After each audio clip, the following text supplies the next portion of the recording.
नमस्कार भाइयों और बहनों, स्वागत है आप सभी का जी स्टार यूट्यूब चैनल पर। तो जानते हैं आज की सबसे बड़ी मुख्य खबर क्या है।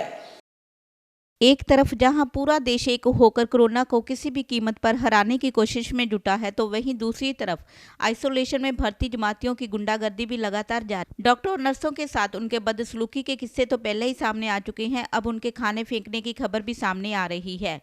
सूत्रों के मुताबिक कानपुर के आइसोलेशन वार्ड में भर्ती जमाती अब खाने को लात मार रहे हैं। बताया जा रहा है कि यहां जमाती अब रोज रोज खाने का मेन्यू बदलने की मांग कर रहे हैं और खूब हंगामा कर रहे हैं। इस कड़ी में जब एक वार्ड उनके लिए खाना लेकर गया तो जमातियों ने थाली को लात, इतना ही नहीं 20 से 25 जमाती वार्ड को मारने भी दौड़े। राजधानी में कानून व्यवस्था की स्थिति बनते देख दिल्ली सरकार पर भी केंद्र की गाइडलाइंस के मुताबिक दुकानें खोलने का दबाव। केजरीवाल सरकार ने मजबूरी में दुकानदारों को राहत देने का फैसला किया।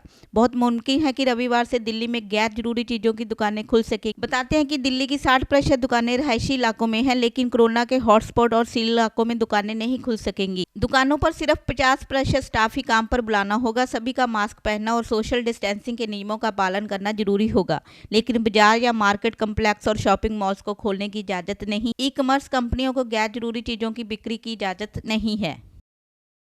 महामारी से जंग जीतने के लिए देश भर में लॉकडाउन का सीधा असर सबसे ज्यादा मजदूरों, किसानों और कृषि से जुड़े लोगों पर पड़ा। इन हालातों में अगर किसानों को पैसे की जरूरत पड़ जाए तो बिल्कुल भी घबराने की जरूरत नहीं है। स्थिति चाहे जैसे भी हो, सेंट्रल बैंक ऑफ इंडिया की मल्टीपर्पज गोल्ड लोन स्कीम मददगार साबित हो। इसकी मदद से किसान अपनी वित्तीय जरूरतों को पूरा कर सकते हैं। इस स्कीम से कृषि से जुड़े लोगों को किफायती दरों पर लोन मिलता है। इस स्कीम से लोन का आवेदन करने पर ग्राहक से कोई हिडन चार्ज नहीं लिया जाता है और आसानी से लोन मिल जाता है। सभी देशों के लिए वायरस एक बड़ी चुनौती बन गया है। वहीं दूसरी तरफ स्वास्थ्य कर्मियों के पास पर्याप्त मात्रा में सुरक्षा उपकरण ना होने और बड़ी संख्या में उनके मरने की खबरें सामने आ रही। बात करें पाकिस्तान की, तो वहां स्वास्थ्य कर्मियों ने पीपीई किटों की कमी के कारण हड़ताल शुरू कर दी है।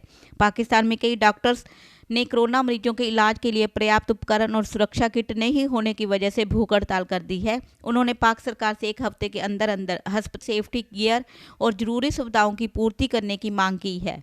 उनका कहना है कि यदि कोरोना मरीजों के इलाज करने के लिए डॉक्टर्स को सही और जरूरी सामान नहीं मिलेगा तो वायरस को रोकना संभव होगा। बता दें, पाक में अब तक 12,000 से ज्यादा कोरोना संक्रमित मामले आ चुके हैं।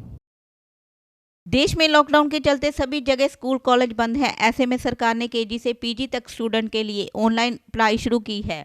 हालांकि कई जगहों पर मोबाइल नेटवर्क ठीक से नहीं होने के कारण लोगों को पढ़ाई में काफ़ी दिक्कतें आ रही हैं। ऐसा ही कुछ देखने को मिला बूंदी शहर के पास दिलेलपुरा गांव में। यहां गांव में करीब 3 किलोमीटर दायरे में मोबाइल नेटवर्क ठीक से नहीं मिलता। नेटवर्क प्रॉब्लम की वजह से कॉलेज स्टूडेंट्स ने ऑनलाइन स्टडी का अलग ही तरीका निकाल लिया है। पेड़ों पर चारपाई लगाकर मचान बना ली है और धूप से बचने के लिए उस पर चादर तानकर ऑनलाइन स्टडी कर रही हैं। गांव में ऊंचाई वाले पेड़ पर नेटवर्क स्पीड पूरी तरह मिल जाती है। उन्होंने पेड़ों पर ही अपना क्लासरूम बना लिया है। ऐसे में जिस छात्र के पास लैपटॉप होता है उससे मोबाइल का नेटवर्क कनेक्ट करके कई छात्र एक साथ पढ़ाई कर रहे हैं।